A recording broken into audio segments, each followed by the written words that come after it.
Hello guys, আল্লাহ দেখবো একটা 12 বছরের পুরা কেমন কাণ্ড করছে ফ্রি ফায়ার মধ্যে। ছেলে কিভাবে এই কাজ করতে পারে? সারাদিন প্লাস্টিক এবং বোতল বিক্রি করে যে টাকা পেতো সেটা দিয়ে তার ফ্যামিলি চালাইতো। আর ঘরে ছিল অসুস্থ মা, তার প্রতিদিন ওষুধের খরচ চালাইতো, আর রাত্রে গিয়ে তার পছন্দের ফিফার গেমটি খেলতো। যখন আমি এই কথাগুলো সেই ছেলেটার মুখ থেকে শুনলাম, তখন আমি কিছু সময়ের জন্য থমকে গেছিলাম। আর আপনিও যদি একজন গেম প্রেমী হন, তাহলে কিছু সময়ের জন্য আপনিও থমকে যাবেন। আর আপনারা যদি আমার মতো ইমোশনাল হন, তাহলে আপনারা কান্নাও করে দিতে পারেন। চলো তাহলে ছোট্ট একটা ইন্ট্রো দিয়ে আজকের ভিডিও শুরু করে ফেলি।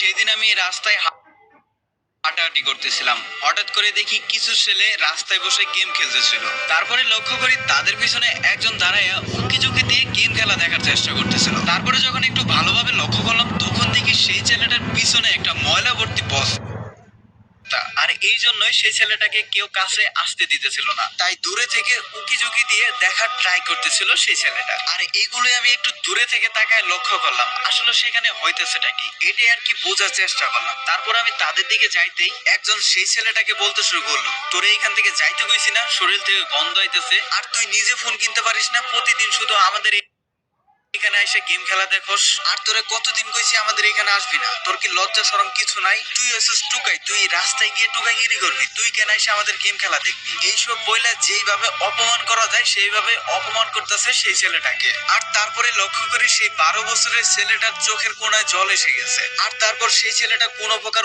উত্তর না দিয়ে তার বস্তাটা নিয়ে হাত দিয়ে চোখের জল মুছতে মুছতে চলে যাইতে শুরু করে। আর তারপর আমি সেই ছেলেগুলোর কাছে গেলাম যারা কিনা গেম খেলতেছিল। আর তারপর আমি তাদেরকে বললাম সেই ছেলেটা কে ছিল। তখন এই ছেলেগুলো বললো, আরে ভাই বললেন না, এটা হচ্ছে রাস্তার টুকাই, প্রতিদিন এসে আমাদের গেম খেলা দেখবো। কোন ভাই এই নোংরা শরীর নিয়ে আমাদের পাশে দাঁড়াইলে কেমনটা লাগে, আর এই জন্যই তো প্রতিদিন দাঁড়াই দিই। তো তারপর আমি তাদেরকে বললাম, তোমরা কিন্তু এই কাজটা একদমই ঠিক করো নাই। আর সেই ছেলেটা তো তোমাদের সমবয়সী, তোমাদের ফ্রেন্ডের মতো, আর কেউ কি ফ্রেন্ডের সাথে এরকম ব্যবহার করে? আর তারপরে পাশে থেকে একটা ছেলে বলে, ভাই আমরা যে যাই কোন মোকাই মোকাই বলাবেন আমাদের ফ্রেন্ড হোক।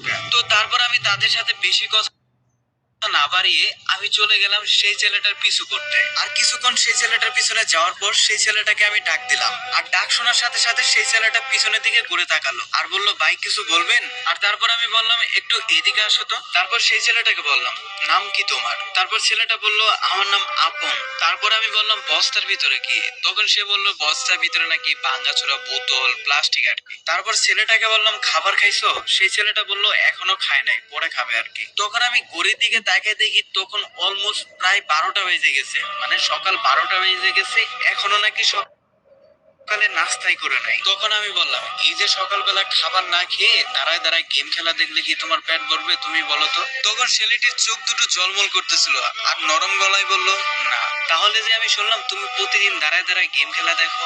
তখন সেই ছেলেটা নরম গলায় বলল, আসলে ভাই গেমটা আমার ভালো লাগে, কিন্তু কেউ আমাকে গেম খেলা দেখতে দেয় না। আমি যাদের কাছে যাই তারাই আমার টুকাই বইলা তারাই দেয়। অনেকে তো ভাই গায়েও হাত তোলে। কি করবো ভাই, গেম তো আমার ভাল লাগে, তাই তো আমি দেখি। তারপর আমি সেই ছেলেটাকে বললাম, তুমি কি কখনো গেম খেলছিলা? তখন সেই ছেলেটা বলল, আমার যখন ফোন ছিল আমিও তাদের সাথে বসে গেম খেলতাম। তারপর হঠাৎ করে একদিন হাতে থেকে ফোনটা পড়ে গিয়ে ফোনের ডিসপ্লেটা ভেঙে যায়। আর তারপর থেকে এখন পর্যন্ত সেই ফোনের ডিসপ্লেটা ঠিক করার সামর্থ্য হয় নাই, তাই এখনো আমি সেই ফোনের ডিসপ্লেটা ঠিক করতে পারি নাই। তারপর আমি সেই ছেলেটাকে বললাম, অর্থাৎ আপনকে বললাম, তোমার ফোন ঠিক করতে কত টাকা লাগবে? তখন আপন বলল, এর আগের বার যখন লাগাইছিলাম তখন 2000 টাকার মতো লাগছিল। তারপর আমি আপনকে জিজ্ঞেস করলাম, 2000 টাকার মতো লাগছিল মানে কি? তার মানে কি তোমার ফোন আগে নষ্ট হয়েছিল?